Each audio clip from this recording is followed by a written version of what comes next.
It was past midnight when the first tremor rattled my farmhouse windows. At first I thought it was a storm rolling in, but when I stepped outside, the night sky lit up like a prison yard, blinding floodlights, roaring engines, and the unmistakable clang of steel against steel. Right there in the middle of my cornfields, cranes were hoisting massive pillars into the ground. My cows scattered in panic, fences splintered like matchsticks. And standing on a makeshift platform, megaphone in hand, was none other than Aria Moore, the self-appointed queen of our HOA. She shouted like she was leading a parade. "This is progress. This is the future of our community." I couldn't believe my eyes. They weren't just trespassing. They were building an elevated railway right through my farm. No vote, no permission, no warning. That night, under the harsh glare of construction lights, I realized something. This wasn't about progress. It was about power. And if Aria Moore thought I'd roll over and let her steal my land, she was in for the fight of her life. Before I dive into how this war ended, with me walking away $5 million, Richard, drop a comment with your location and local time. And don't forget to subscribe, because this story only gets wilder from here. By sunrise, the floodlights were gone, the engines quiet, and the field looked like a battlefield after the soldiers marched off. My corn lay in ragged stripes, wheel tracks tattooed the soil, and 5 raw holes yawned like open mouths where they'd started to sink foundations. The only proof it hadn't been a fever dream was the stack of rebar and the orange stakes marching across my property like a line of little flags claiming a new country. I walked that broken ground with a coffee in one hand and my phone in the other, filming everything. I narrated like a TV host, because if I didn't keep talking, I might start shouting. "Here you go, folks," I said to no one. "Today's forecast scattered concrete with a 100% chance of lawsuits." My voice wobbled on the last word. This was my family's land. Anderson's soil. My father had taught me to read the weather by how the barn swallows skimmed the pond. My grandfather had measured time by the height of the corn on the 4th of July. You don't just roll an elevated railway through that and call it progress with a straight face. I stepped over a broken fence post and found my oldest cow, Daisy, standing guard by the pasture gate like a worried grandmother. "It's okay, girl," I said, scratching her ear. "They brought a circus to town and forgot to ask if we wanted tickets." I called the sheriff. He showed up in a dust-coated SUV hat, tilted back eyes, heavy with, "I've seen this movie size." "Morning, Mark," he said. "Got some calls last night." "I bet you did. They were building a bridge to nowhere in my field." He walked the perimeter, poked a few holes with his boot, and scribbled in a small notebook. "They showed me something from the HOA, some kind of community improvement resolution. Your HOA's been busy." "My HOA president is named Aria Moore," I said. "She's busy the way termites are busy." He tried not to smile, failed, then cleared his throat. "I can file a report. This looks off. But I can't shut a site down without a court order or some clear-cut criminal issue. You talk to the county. I'll start with the HOA. I want to hear her say it to my face." He gave me the card of the county planning office, and a look that meant he'd seen men take on machines and lose. "Document everything," he said. "And Mark, don't go alone." I didn't go alone. I brought my camera, 3 printed copies of the HOA covenants, conditions, and restrictions. They jammed in our mailboxes the year I moved in, and the kind of fury that makes coffee unnecessary. The HOA office sits in a beige building that looks like a dentist tried to be a courthouse.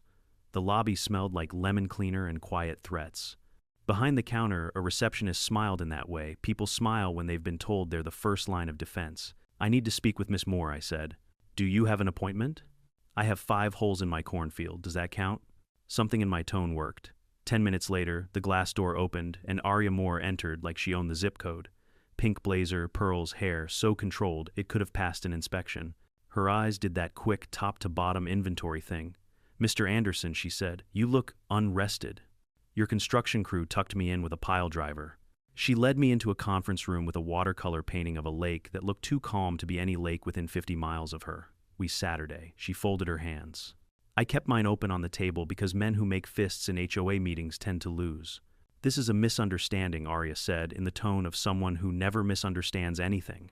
"The board has approved an elevated transit initiative to alleviate congestion, reduce noise." "Noise," I said. "You installed a skyscraper's leg in my alfalfa." She slid a folder across the table.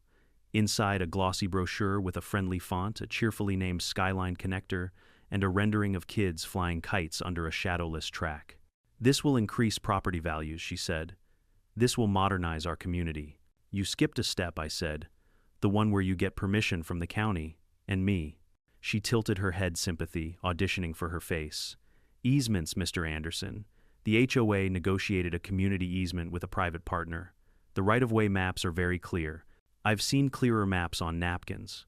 I slid out my CC and Rs and tapped the section on maintenance of common areas. Nowhere does this say you can carve a viaduct through private property. Her smile sharpened. You're quoting Section 4. Read Section 9, extraordinary improvements for the benefit of the collective. We have legal counsel. So do tyrants, I said. Briefcases don't make bad ideas legal. For the first time, a hairline crack showed in her composure. Mr. Anderson, the board understands change can be anxiety-provoking for certain homeowners. We're offering a goodwill stipend for those affected. We'd be happy to talk numbers. Is there a number that unpours concrete out of a hole, I asked? Because what I want is my field back.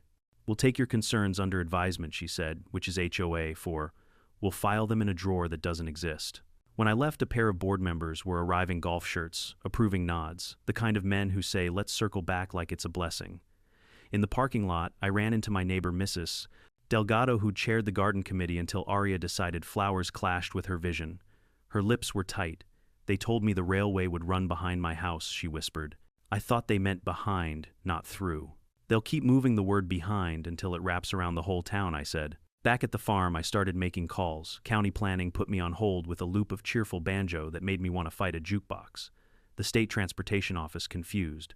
No approved rail expansion permits filed under our subdivision, and a friend who works as a civil engineer who said elevated structures require environmental impact statements and geotech reports.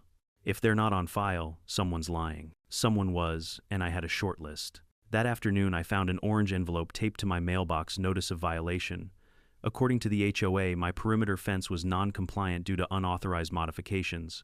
The unauthorized modification was the part where their forklift had driven through it. I laughed the kind of laugh that tastes like coins. Aria was drawing the battle map in fines. I built my own. I created a folder on my desktop called Skyline Lies and filled it with time-stamped videos, still photos, receipts for damaged feed vet bills for a calf that cut its leg on twisted wire. I wrote down everything Aria had said, word for practiced word. If she thought she owned the law, I would make her speak into it. That night, the subdivision Facebook group lit up. Someone posted a sunrise picture of the rebar stack in my field with the caption, "So excited." Finally, some modern transportation, I typed. A reply, deleted it, typed another, deleted that too. Instead, I uploaded a 60-second clip from my footage, the floodlights, the roar, Aria's voice on the megaphone. I didn't add commentary. I didn't need to. The sound of steel speaking for itself is a powerful narrator. Comments poured in. A man with a username that sounded like a boat brand wrote, "We need this. Property values up." Mrs. Delgado wrote, "At what cost?" A mom posted a picture of her toddler covering his ears with the caption, "Nap time says otherwise." Then the post vanished. Deleted by admin, off topic, divided by divisive. The admin was Aria's vice president. Fine. If they owned the digital town square, I'd take it outside. I sent the clip to a local reporter I knew from a fundraiser years ago. She replied with a single line, "On it. Can you talk tomorrow?" That should have felt like relief. It didn't. Around 10 p.m., a pickup I didn't recognize idled at the end of my driveway. Headlights off. Engine humming. I stood in the dark by the porch phone in my pocket, thumb hovering over the camera app. After a minute, the truck crept away slow as a thought it didn't want to finish. The next morning, white survey flags had multiplied along my fence line like mushrooms after rain. There were spray-painted marks on the gravel numbers coded in neon, like a secret language written by a highlighter. A new sign staked near the road read "Temporary Work Access, Authorized Vehicles Only." I pulled it up and set it in my barn. If they wanted it back, they could ask me in a tone that didn't include the word "only." By noon, I had an email from the HOA threatening additional fines for removal of official signage. I replied with a photo of the official signage leaning against the hole their crew had excavated. "Please advise where to return," I wrote. "Your office or back into the earth." At 3, the county planning office called me back. A man named Whitaker sounded flustered. "Mr. Anderson, we're reviewing your complaint. To be clear, there is no county permit for an elevated rail structure in your subdivision. The HOA submitted an amenity enhancement concept for a greenway and noise wall last year. Nothing about rail." "Then what are they building?" I asked. Something they shouldn't be, he said, and coughed like he'd said it louder than he meant to. Document everything. We may need your material. I've got a documentary, I said. That evening I printed the email and slid it into a binder labeled Exhibits because I'm the kind of man who sharpens a pencil by writing with it. I wasn't naive. I knew Arya had lawyers who made more in an hour than I did in a week. I knew she sat on boards and at tables where the coffee arrived before the truth. But I also knew this concrete hardens, and so does resolve. If they thought they could pour one faster than the other, they hadn't met an Anderson in court. As the sun sank behind the tree line, I walked the property one more time. The holes looked deeper in the amber light, like something ancient trying to climb out. Crickets tuned up. Somewhere a truck door slammed. Down the road, laughter drifted from a backyard where someone grilled on a Tuesday because that's what normal people do when the ground isn't opening. At the edge of the field, I found a crumpled piece of paper half buried in dirt. I smoothed it against my thigh. It was a site sketch, rough but legible, showing the path of the Skyline connector. A line ran straight across my farm, then curved toward the creek behind Mrs. Delgado's house, then further, past the subdivision, toward the old industrial lots off County 17. There was a stamp on the bottom, Blake Structural, no county seal, no signatures, just a phone number. I took a photo. Then I dialed. A man answered on the second ring, voice low, wary. Blake. Mr. Blake, I said. My name is Mark Anderson. I think your client is building something they don't have permission to build. On my land. Silence. A breath. Then meet me where the gravel road meets the creek. No cameras. After dark. The line went dead. I stood alone in my field, the paper soft and gritty in my hand, and for the first time since this started I felt something new slip under the anger. It felt like a door cracking open. When Ethan Blake told me to meet him at the creek, I expected a cautious handshake, maybe a manila envelope. What I didn't expect was to walk into the middle of a construction invasion that looked more like a military operation than a neighborhood project. The gravel crunched under my boots as I made my way down the dark lane. The moon hung low, its light swallowed by the flood lamps scattered across my land. They weren't supposed to be there that night. After the midnight fiasco, I thought they'd at least wait until daylight to sneak in again. But apparently when you're stealing land, sleep is optional. I crouched near the tree line and watched. A convoy of flatbed trucks was lined up like an iron snake. Massive steel beams glistened in the artificial light cranes swung overhead, and men in hard hats shouted commands over the roar of generators. My stomach dropped. They weren't testing. They weren't poking holes. They were building. And at the center of it all, like a general surveying her battlefield, stood Arya Moore. Pink blazer, even in the dead of night, clipboard in hand, barking orders into a walkie-talkie as if she were orchestrating a Broadway play. My farm was the stage, and I was the uninvited audience. You don't need permits if you call it progress, I muttered to myself. My voice sounded bitter even in my own ears. I heard footsteps behind me and spun around. Ethan Blake emerged from the shadows, tall and wiry, his safety vest hidden under a denim jacket. He looked more like a man sneaking out of trouble than one leading a project. You brought me into the lion's den, I whispered. He gave a humorless chuckle. Figured you needed to see it with your own eyes. They're accelerating the schedule. Arya wants a section standing before the county catches on. Before the county catches on, she doesn't even have approval. Exactly, he said, pulling a rolled-up set of blueprints from under his jacket. This is what they're building, and it's a disaster waiting to happen. We knelt in the dirt, unfurling the paper between us. The schematics were rough corners missing, but even my untrained eye could spot the shortcuts. Shallow foundations, cheap alloys, load calculations that screamed collapse. If they finish this, Ethan said, it won't just ruin your land. One strong storm, one overloaded train, and this thing comes down. I stared at the beams looming in the distance. And you still work for them. I was hired, he said bitterly. But they've cut corners on my paychecks just like on their steel. I'm done. I'll testify if you can protect my family. Arya, she doesn't play clean. Before I could respond, a shout cut through the night. Hey! Flashlights swung toward us. Ethan shoved the blueprints back into my hands. Run, he hissed. We bolted through the trees, branches whipping at our faces, the sound of boots pounding behind us.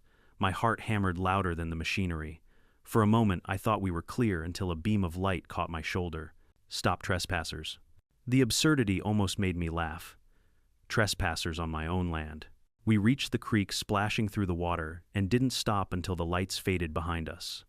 I bent over, gasping, clutching the blueprints like they were the Holy Grail. Ethan's face glistened with sweat. That, he panted, is why you need to move fast. Back at the farmhouse, I spread the documents across the kitchen table. Rachel, my lawyer, came by after my frantic call. She adjusted her glasses, scanning the pages like a surgeon over an X-ray. "This is gold," she said finally, "and also terrifying." "You can win with this?" I asked. She looked at me, her eyes sharp. "We don't just win, Mark. We bury them. But it won't be easy. Arya will throw everything at you before this sees daylight." She was right. The next morning I found another orange envelope taped to my door, notice of immediate lien.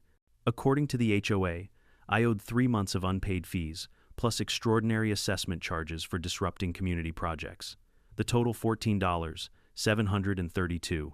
It was laughable. And also crushing. Arya was playing her favorite game, bleed them dry until they quit. She thought she could scare me into submission with paper threats. But this time I had my own paper blueprints that could sink her empire. I decided to give her a taste of her own medicine. That night I uploaded a blurry screenshot from the schematics with the caption, "HOA wants to build this on private property without approval. Would you trust it?" Within hours my post spread like wildfire. Neighbors who had shrugged before now flooded the comments. "Wait, what? No permits? This looks dangerous." Others still defended her. "Trust the HOA. They know best." But for the first time, doubt cracked the facade. Arya responded in classic fashion. She called an emergency HOA meeting the next evening. I showed up early, binder under my arm, Ethan waiting nervously in the car. The hall buzzed with chatter, folding chairs, scraping neighbors craning to see what fireworks were about to go off. Arya took the podium like a queen, addressing peasants. "There's been some misinformation circulating," she said sweetly. "Let me assure you, the Skyline Connector is fully approved and beneficial to everyone here." I stood. "Then, show us the permits." Gasps rippled through the room. Arya's smile stiffened. "Mr. Anderson, you're out of order." "I'll wait," I said, arms crossed. She launched into a tirade about unity, progress, community values. Classic distraction. But when I pulled out the blueprints and held them up, the room fell silent. "These," I said, "are your so-called approved plans. Signed by no one, stamped by nothing. Built with materials cheaper than a dollar store lawn chair. One storm and this thing falls on our houses." Neighbors murmured, some rising to see the papers. Arya banged her gavel like she was presiding over a kingdom. "These documents are stolen property," she shouted. "Stolen," I said. "From my own land?" The room erupted. Some defended her, others sided with me, voices clashing like cymbals. Through the chaos, I caught her glare, sharp, venomous, promising retaliation. I walked out that night with more enemies than friends, but also with something priceless: doubt spreading through her ranks. For Arya Moore, doubt was poison. When I got home, a rock lay on my porch with a note tied to it: "Drop it or else." I sat in the dark kitchen staring at the note, the blueprint spread before me, Daisy mooing softly in the pasture like she knew something was wrong. Arya thought fear would break me, but fear mixed with anger is just fuel, and I was just getting started.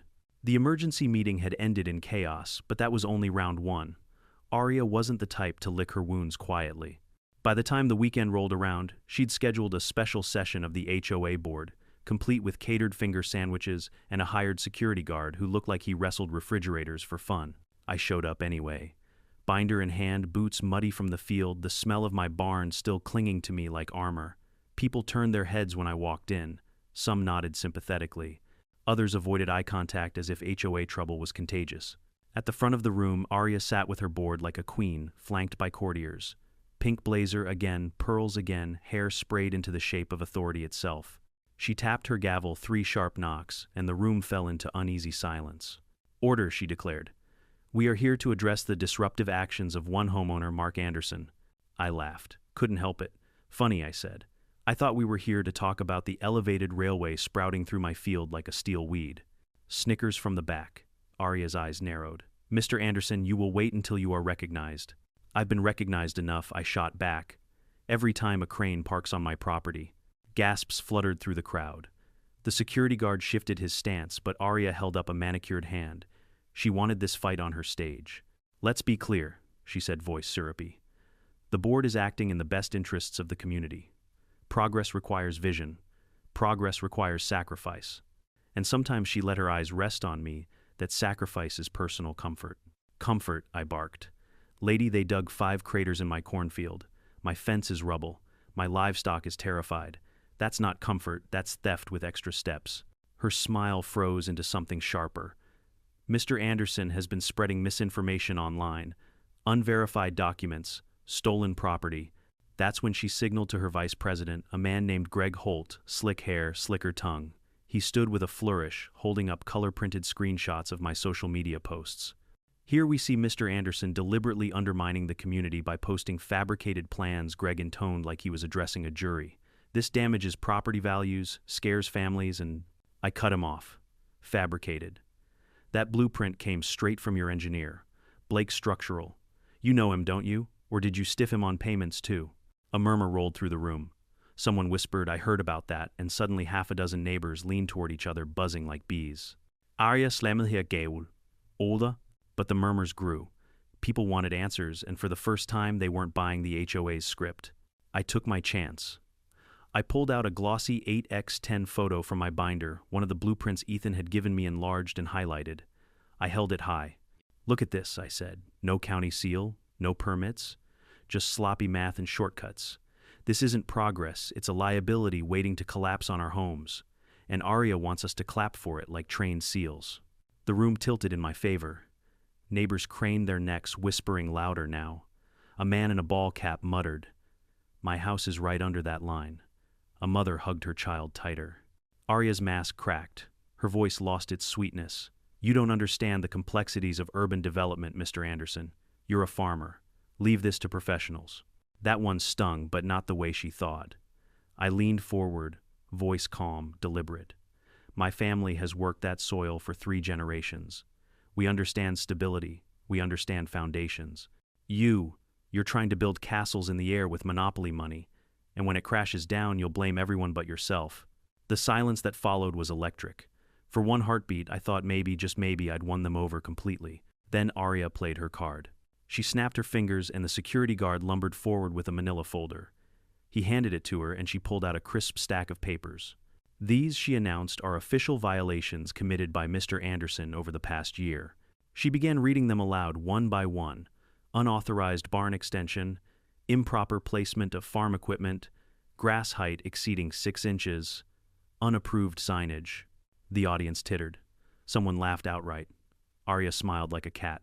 According to HOA bylaws, she continued these violations result in fines totaling $18,400. I felt the room shift. Sympathy evaporated, replaced with unease. Neighbors who had looked supportive now leaned away from me as if my debts were contagious too. That was her genius move, turn me from victim to delinquent in the eyes of the crowd. I swallowed hard. The numbers were fake, inflated, absurd, but numbers have a way of sounding real when they're read from a podium. 18,000. I repeated, my voice low. For a barn that was here before the HOA existed. For grass that feeds the cows you're scaring to death. For signs you tore out of my soil with your own machines. I looked around. Faces avoided mine. Even Mrs. Delgado, my one-time ally, stared down at her lap. Arya leaned in, savoring the kill. If you can't follow the rules, Mr. Anderson, perhaps you should consider selling your property to someone who can. That was it. The humiliation. The trap she'd set. In one move, she painted me as the outlaw, the troublemaker, the man drowning in fines. I could have exploded right then. I could have shouted until my voice broke. But instead I smiled. Because while Arya had her folder of violations, I still had the blueprint. And Ethan, and Rachel, and the county email sitting in my inbox confirming no permits had ever been filed. This wasn't the final act. This was just Arya's encore before the curtain really rose. I closed my binder, tucked it under my arm, and stood. You've made your point, I said evenly, and I've made mine. We'll see whose holds up better in court. The room went still. Arya's smirk faltered. The word court carried weight. I turned and walked out, boots echoing against the tile. The guard didn't block me. Greg Holt looked rattled. Behind me, whispers swelled again, but this time they weren't all against me. By the time I reached my truck, my phone buzzed with a message from Rachel County wants a meeting. Monday morning, bring everything. I sat there in the cab, breathing in the smell of dust and diesel, replaying Arya's smug little speech in my head. 18,000 in fake fines. A room full of neighbors who'd rather look at their shoes than face the truth. But court wasn't her stage. Court was mine. And I wasn't planning to play the clown. Monday morning came heavy, like a storm pressing down on my shoulders. I barely slept the night before. Every creak of the farmhouse, every rumble of a distant truck had me half awake thinking Arya's crew was back to sink another steel pillar into my land. Rachel met me outside the county planning office, coffee in one hand, briefcase in the other. She was younger than most lawyers. I'd met early 30s, sharp eyes, hair pulled into a no-nonsense bun. "Morning, Mark," she said. "Ready to rattle some cages."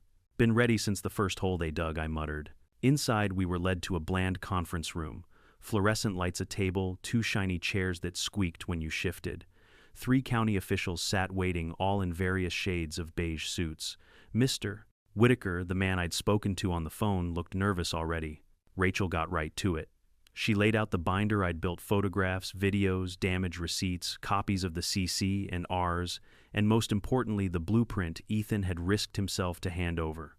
"These," she said, pointing to the schematics, "are structural plans currently under construction on Mr. Anderson's private property. No permits filed, no environmental reviews, no county approval." Whitaker adjusted his glasses. "We didn't know this was happening." "Then what exactly is your office approving?" Rachel pressed. One of the other officials flipped through the pages, paling as he scanned. "This is bad," he muttered. "If they're building without oversight, they are." I cut in. "I watched them. I filmed them. They're faster than termites and twice as destructive." The room grew tense. Finally, Whitaker sighed. "We'll need to investigate. If you could provide sworn affidavits, witness statements—" "You'll have them," Rachel said. Walking out, I felt a flicker of hope, but Rachel tempered it quickly. "They'll move slow. Bureaucracies always do. Meanwhile, Arya will move fast. You need more than permits and complaints. You need a smoking gun." "I've got Ethan," I said. "Then protect him," she warned. "Because if he flips, you're standing alone." That night, Ethan came by the farmhouse. He looked worse than before, dark circles, a jitter in his hands. "They know," he whispered the second I opened the door. "Someone tipped them off. I've been talking to you." I let him in, poured him a glass of water. "What happened?" "2 guys in HOA jackets showed up at my site office this morning, said they needed my hard drive for auditing. When I asked for paperwork, they just smiled. My files are gone." My gut tightened. "Do you have backups?" He nodded shakily. "Encrypted copies. But if they realize I still have them, then we keep them safe," I said. I locked his flash drive in an old metal toolbox I kept in the barn, one with a padlock, so stubborn you needed both patience and profanity to open it. Sometimes old-fashioned security beats digital tricks. Ethan leaned forward. "Mark, you don't understand. That design isn't just sloppy, it's catastrophic. The support beams they ordered are rated for half the load they'll carry. The soil under your farm isn't stable enough for their foundation depth. When not, if that structure fails, it'll kill people." I stared at him. My anger at Arya sharpened into something darker. She wasn't just trespassing, she was gambling with lives. The next morning, another envelope waited at my gate. This one wasn't orange, it was stark white, official-looking. I tore it open and read, "HOA Board Resolution, Immediate Forfeiture of Voting Rights, Anderson Household." So now I wasn't just fined. I was stripped of my say in the community altogether. A dictator's trick silence, the dissenter then called the silence agreement. I laughed out loud, the sound hollow across the empty fields. "Nice try, Arya," I said to the wind. "You just handed me Exhibit B, because Exhibit A, the blueprint, was already in safe hands." By midweek, whispers started trickling through town. Neighbors knocked on my door, some supportive, some scared. Mrs. Delgado, clutching her shawl, said in a low voice, "I heard Arya tell the garden club that you'll lose your farm, that they'll bankrupt you." "Let her try," I said. "Courts see through bullies eventually." But not everyone was brave. Another neighbor, Mr. Carter, cornered me at the feed store. "Why can't you just let it go, Mark? The railway will raise property values. We'll all benefit." "At the cost of safety," I shot back. "At the cost of my land." He looked away. "Progress doesn't ask permission." "Then progress better, get a subpoena," I muttered. That Friday, Rachel called. "The county's stalling. They're requesting more documentation, but I've filed an injunction to pause construction until the investigation finishes." "Will it work?" "Maybe for a week, maybe for a day. Depends on the judge. Meanwhile, Arya will fight back harder. Be ready." Be ready. Easier said than done. That evening, I came home to find spray paint on my barn door. "Sell out or get out." I stood there in the twilight, the red letters dripping like fresh blood. My fists clenched. They wanted me rattled. They wanted me to fold. Instead, I grabbed a brush and painted 3 words underneath, "Not for sale." Saturday brought another twist. Ethan texted me, "Meet at diner, urgent." I found him hunched in a corner booth sweating into his coffee. "They've got more than I realized," he said. "The contract between the HOA and the transport company, it's laced with kickbacks." $500,000 in consulting fees routed straight to Arya's personal account. My jaw dropped. "You're sure?" He slid me a thumb drive under the table. Proof. Bank transfers emails. Enough to burn her entire empire. I slipped it into my pocket, pulse racing. This was beyond a zoning fight. This was corruption, fraud, maybe even organized crime. "Why give this to me?" I asked. Ethan's eyes were haunted. "Because I'm done being their puppet. And if something happens to me, make sure the world sees it." I barely made it home before headlights swept across my driveway. A black SUV idled at the gate windows, tinted engine low and menacing. I stood on the porch, shotgun in hand, though I didn't lift it. The SUV stayed 5 long minutes before rolling away. Message received. But I had a message too, $5 million worth of damages waiting to be claimed in court, plus a scandal that would drown Arya in her own lies. I locked the drive with Ethan's files in the same toolbox as the blueprint. Then I sat at the kitchen table, the hum of the old fridge filling the silence, and realized something important. This wasn't just about me anymore. This was bigger than a farm, bigger than an HOA feud. This was about stopping a woman who thought she owned the town from turning it into her kingdom, and proving to everyone watching that one stubborn man could tear down her throne. The courthouse smelled like floor polish and nerves. I'd been in there before for jury duty for paying a ticket once, but never as the man half the county had come to see put up a fight against his own HOA. Reporters clustered outside, holding cameras like bayonets. Neighbors filed in behind me, some curious, some whispering, some hoping to see me humiliated.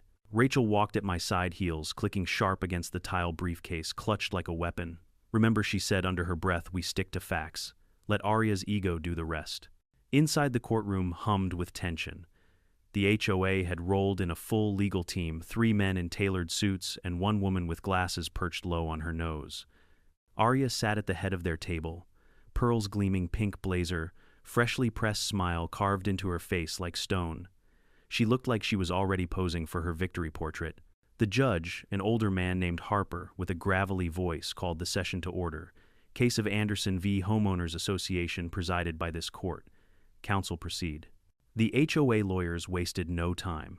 Their lead counsel, Mr. Dalton, strode forward like he owned the floor. "Your Honor, the defendant, Mr.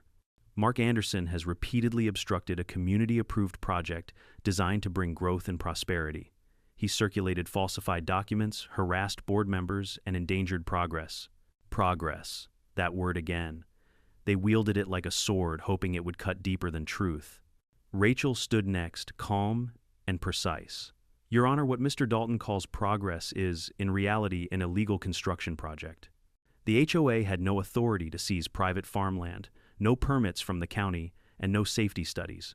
We will show evidence of forged documents, financial corruption, and deliberate intimidation against my client." Murmurs rippled through the gallery. Judge Harper banged his gavel. "Quiet. Counsel, call your first witness." The HOA paraded witnesses, first a couple of board members parroting rehearsed lines about community vision. Greg Holt, their slick vice president, testified that the board had followed all proper procedures. Rachel rose for cross-examination. "Mr. Holt, can you produce the county permit for this elevated railway?" He shifted in his chair. I don't have it with me." "Do you know if it exists?" His jaw tightened. "I trust the board's process." "That's not what I asked." Rachel leaned closer. "Yes or no, does a permit exist?" Greg's silence answered better than words. Then came Arya herself. She walked to the witness stand like it was a runway. She swore the oath, sat, and folded her hands. "Miss Moore Dalton began, please explain to the court the purpose of the Skyline Connector." She smiled sweetly at the jury. "To bring prosperity, safety, and convenience to our community. Elevated transport will reduce traffic, increase property values, and ensure a better future for our children." Rachel rose. "Miss Moore, is it true the Skyline Connector runs directly through Mr. Anderson's private property?" "It runs where it needs to," Arya said smoothly. "For the greater good." "Greater good," Rachel repeated, pacing slowly. "Do you consider forging signatures the greater good?" The room buzzed. Arya stiffened. "I don't know what you mean." Rachel held up a blown-up copy of the contract. "This signature, supposedly the county commissioner's, is a forgery. We have a notarized statement from the commissioner himself denying he ever signed. Would you like to explain how it ended up on your paperwork? Arya's smile faltered. Clerical error, she said quickly. Clerical error, Rachel echoed. A clerical error worth $500,000 in construction funds. Gasps erupted. The judge hammered his gavel again. I watched Arya squirm for the first time, pearls glinting under the lights like beads of sweat. Then it was my turn. I swore the oath and took the stand binder clutched in my lap. Rachel guided me gently. Mr. Anderson, can you tell the court what you saw on your property? I told it all: the midnight floodlights, the cranes, the cows scattering the holes drilled like wounds. I described the intimidation, the fines, the spray-painted threats. I kept my voice steady, but every word dripped with the weight of nights spent pacing the floor. Dalton pounced on Cross. Mr. Anderson, isn't it true you've had multiple HOA violations in the past? Grass height equipment placement? Violations created by their machines wrecking my property, I said evenly. They fined me for fences they broke. They call it law, I call it extortion. Objection, Dalton snapped. Overruled, Judge Harper said, almost bored. Dalton's face tightened. He switched tactics. Mr. Anderson, do you have a background in engineering? No. Then how can you claim this project is unsafe? I smiled. Because the engineer who built it told me so, and that was Ethan's cue. He walked in looking pale but determined. He swore in, sat, and opened a folder. Mr. Blake, Rachel began, please state your profession. Structural engineer. 15 years. And did you work on the Skyline connector? I was contracted by the HOA. Can you tell the court what you discovered? Ethan took a deep breath. The design is unsafe. Foundations too shallow, support beams underrated, soil conditions ignored. If completed, the structure risks collapse under routine load. Dalton leapt up. Speculation. Not speculation, Ethan said firmly. Math. Physics. Fact. Rachel slid another paper onto the evidence table. And Mr. Blake, can you explain these documents? He adjusted his glasses. These are financial records. Transfers from the transport company into accounts linked to Miss Moore. Kickbacks disguised as consulting fees. The gallery exploded with chatter. Even Judge Harper looked rattled. Order, he barked. Rachel turned to the jury. Ladies and gentlemen, this isn't about progress. It's about profit. A dangerous, illegal structure built on stolen land to line the pockets of those in power. Arya lost her composure. She jumped to her feet shouting, "This is a smear campaign. Lies from a bitter farmer and a disgruntled employee." Sit down, Miss Moore, the judge warned. She didn't. She ranted, pearls rattling as her voice cracked. This community needs leadership. Without me, it's nothing. I am the law here. Enough, Judge Harper thundered, slamming his gavel so hard it echoed off the walls. This court will not tolerate outbursts. Miss Moore, you are out of line. The jury stared at her wide-eyed. In that moment, she didn't look like a leader. She looked like a tyrant, unmasked. Closing arguments sealed it. Dalton droned on about vision and progress, but his words felt hollow. Rachel's voice cut through like a blade. Mark Anderson isn't just fighting for his farm. He's fighting for the truth. If this project goes unchecked, it won't be progress. It will be a disaster waiting to happen. And the people responsible will already have cashed their checks. She let the words hang heavy and sharp. The judge called recess. The jury filed out, whispers trailing behind. I sat at the table binder empty, now heart pounding. Rachel placed a hand on my arm. We did our part. Now we wait. I looked across the room. Arya sat, rigid eyes blazing with hatred. For the first time, she wasn't smiling. For the first time, she looked afraid. And I knew win or lose, this war was burning her kingdom down. The jury was out for less than 3 hours, but it felt like 3 lifetimes. Rachel and I sat in the empty corridor outside the courtroom, the fluorescent lights buzzing overhead. My boots tapped a nervous rhythm against the tile. Every time the door creaked, my heart leapt like it was trying to escape. You did great on the stand, Rachel said, though her voice was tight. The jury heard you. They saw through her act. I nodded, though I wasn't sure. Arya Moore had money, influence, and the arrogance of someone who believed the world bent to her will. People like that didn't just lose. The bailiff finally opened the doors. All rise. We filed back inside. The jury was seated, faces blank as stone. The judge looked at the foreman. Has the jury reached a verdict? Yes, Your Honor. The foreman stood, paper trembling slightly in his hands. In the matter of Anderson versus the Homeowners Association, we find in favor of the plaintiff, Mark Anderson. My knees almost buckled. The words rang in my ears like church bells. The foreman continued, "We award damages in the amount of $5 million for unlawful trespass, property destruction, emotional distress, and punitive damages." Gasps exploded across the courtroom. Reporters scrambled to scribble notes. Neighbors murmured in disbelief, and I just stood frozen, the number echoing in my skull. 5 million. Not 5,000. Not even 500,000. 5 million. Rachel grinned, triumphant, but Arya looked like marble cracking. Her carefully constructed mask shattered. She lunged to her feet, pointing at me. "This is outrageous. He's a farmer, a nobody. He tricked you all with fake witnesses and lies." "Sit down, Miss Moore," Judge Harper thundered. But she didn't. She ranted, pearls rattling against her throat. "I built this community. I made it valuable. Without me, you're just dirt and fences." The gavel slammed down like thunder. "Miss Moore," another outburst, "and I'll hold you in contempt." Her lawyers tugged at her sleeves, whispering frantically, but she shook them off. She looked wild now, hair coming loose, lipstick smeared at the corners. She didn't look like a leader. She looked like what she really was, a tyrant, cornered. The judge finalized the order. HOA must dismantle the illegal structure, cease all construction, and pay damages within 90 days. The sheriff's deputies shifted, waiting for their cue. And then, like fate had a sense of humor, the double doors swung open. 2 men in dark suits entered, flashing badges. State investigators. The taller one spoke. "Your Honor, we have a warrant for the arrest of Arya Moore on charges of fraud, forgery, and embezzlement." The room detonated. Gasps, shouts. Reporters nearly fell over each other. Arya froze her mouth, opening and closing like a fish. "This is a mistake. You can't arrest me.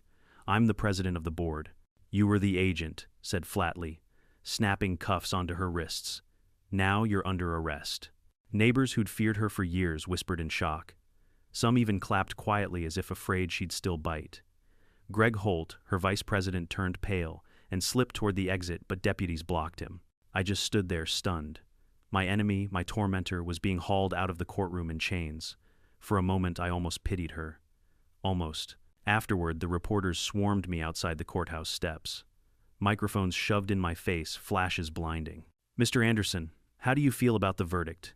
Do you think the HOA will pay? What will you do with $5 million? I raised my hands, trying to steady the chaos. This wasn't just about money. This was about standing up to abuse of power. If they can bulldoze my farm, they can bulldoze anyone's home. Today proved they can't get away with it. Rachel leaned in and whispered, "Perfect soundbite." The crowd roared as deputies escorted Arya into a black SUV. Cameras clicked like machine gun fire. For the first time in months, I breathed freely. Back home, the farm looked different. The rebar was still piled up, the holes still gaping, but they no longer felt like wounds. They felt like scars healing. Daisy the cow greeted me at the fence, and for once I didn't feel helpless looking at her. That night I sat on the porch with a glass of sweet tea, Rachel's words echoing in my head. "You need more than permits. You need a smoking gun." Well, I had found it, fired it, and watched it blow Arya's empire apart. Still, victory tasted strange. Neighbors stopped by, some offering congratulations, others offering excuses. "We didn't know how bad it was, Mark. We thought Arya was telling the truth." I nodded politely, but part of me remembered every sidelong glance every time they looked away while I fought alone. Mrs. Delgado, though, hugged me tight. "You saved us," she whispered. "All of us." Within weeks, construction halted. Trucks disappeared, machinery hauled off, the floodlights finally dark. The county ordered the holes filled, the land restored. Crews worked under court supervision to undo the damage. Watching them dismantle the pillars felt like watching a bully apologize in slow motion. The HOA board crumbled. Greg Holt resigned. Others followed, some under investigation. The HOA itself was stripped of authority, its charter dissolved by court order. For the first time in decades, the neighborhood was free. As for Arya, the last I heard, she was awaiting trial, her empire gone, her pink blazer traded for orange. Then came the check. $5 million written in ink, delivered by court order. I stared at it for a long time, the zeros blurring. Money can't buy back time, can't erase sleepless nights, can't unburn a barn door painted with threats. But it can rebuild. It can restore. I paid off every debt, repaired my fences, rebuilt my barn bigger and stronger. I invested in new equipment, hired help for the farm, and set aside a fund for neighbors who'd been wronged by HOA nonsense over the years. One night, sitting around a fire pit with a few of those neighbors, someone asked, "So what's next, Mark? You're rich now. You could retire." I smiled, poking at the fire. "Retire? I was born on this farm. I'll die on this farm. Money doesn't change that. But maybe now I can sleep knowing no one's going to roll a railway over me in the middle of the night. Laughter rippled easy and genuine, but I wasn't finished with my message. I took a walk one evening through the fields, fresh shoots rising where holes had once yawned. The sunset poured gold across the soil, and I thought of my father, my grandfather, the legacy they left me. I pulled out my phone and recorded a short message, just me standing in front of the field. They tried to build a railway through my farm. They said I was just one man against progress. But progress without permission isn't progress, it's theft. And today we proved no one is too small to fight back. I posted it online. Within days it spread.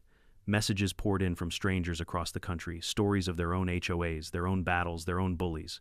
I realized then this wasn't just my fight, it was everyone's.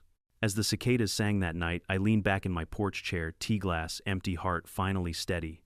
I'd gone to war with my HOA, stared down intimidation, humiliation, even threats. And I hadn't just survived, I'd won. $5 million richer, yes. But more than that, free. And freedom, I realized, was the sweetest harvest of all. The days after the verdict felt unreal. For months, my life had been consumed by noise construction crews tearing through my fields, late-night threats, endless meetings with lawyers, shouting matches at HOA gatherings. And suddenly silence. No engines, no floodlights, no Aria Moore with her smug pink blazer. Just the wind combing through my cornfields like it always had. The county wasted no time sending in contractors to dismantle what Aria had built. I stood at the edge of my property, arms folded, watching cranes lift away the same beams that had been planted like spears into my soil.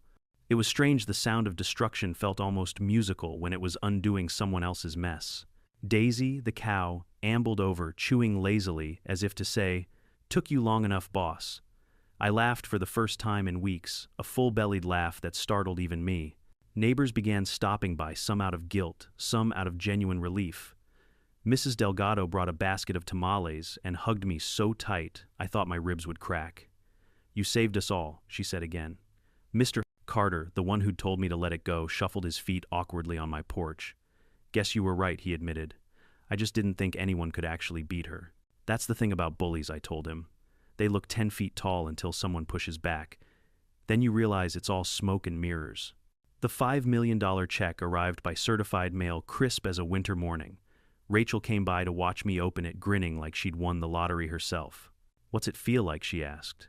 "Like I'm holding the world's most expensive apology," I said. But money was only part of it. Justice that was priceless. I put some of the money into fixing the farm, new fencing, fresh equipment, a proper irrigation system. I set aside a chunk for my kids' future, even though they'd sworn they had no interest in farming. "Doesn't matter," I told them. "It's yours, and it'll outlive me." Then I did something that made a few neighbors raise eyebrows. I started a fund. The Anderson Defense Fund, dedicated to helping homeowners in our county fight back against predatory HOAs. I figured if Aria could weaponize an HOA to build a railway, what was stopping another tyrant from paving over someone else's dream? The first family who came to us was a young couple fined for building a wheelchair ramp for their son. I wrote the check myself, smiling as I slid it across the table. That moment meant more than all the zeros in my bank account. Meanwhile, news of Aria's downfall spread like wildfire. Headlines screamed HOA president arrested for fraud, corruption scheme exposed, farmer wins $5 million battle against HOA tyranny. I never liked attention, but my phone rang nonstop with reporters wanting interviews. Some I took, some I ignored. My favorite was a young podcaster who simply asked, "What would you say to other people fighting HOAs right now?" I leaned into the mic and said, "Don't let them convince you their rules are bigger than the law. Covenants aren't crowns. If they're wrong, fight them, and fight louder than their bulldozers." The clip went viral. Suddenly, people from other states were emailing me their own horror stories.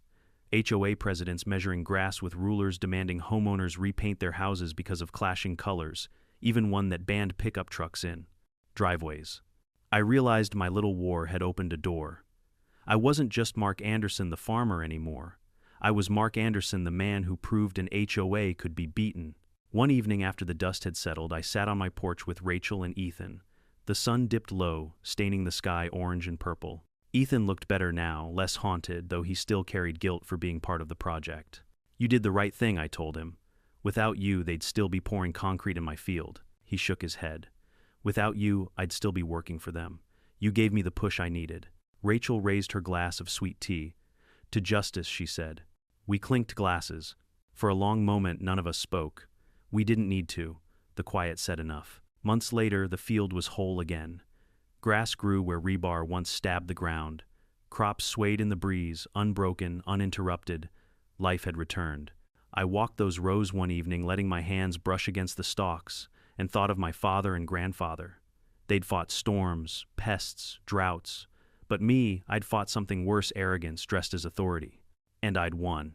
Standing in the middle of my farm, I looked toward the horizon and whispered, "We're still here." If you've followed me this far, you know this story wasn't just about a railway, or even $5 million. It was about standing up when everyone else told me to sit down. Arya Moore believed power made her untouchable.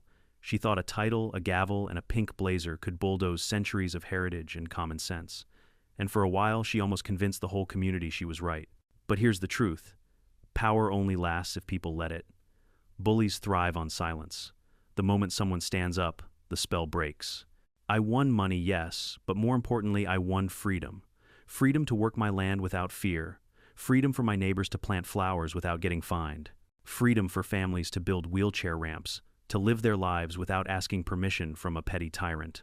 And I learned something I'll carry forever. Courage doesn't mean you aren't scared. Courage means you show up anyway at midnight by the creek in the courtroom on the porch when the threats show up in red paint. So if you're out there dealing with your own HOA nightmare, hear me now, you're not powerless. Document everything.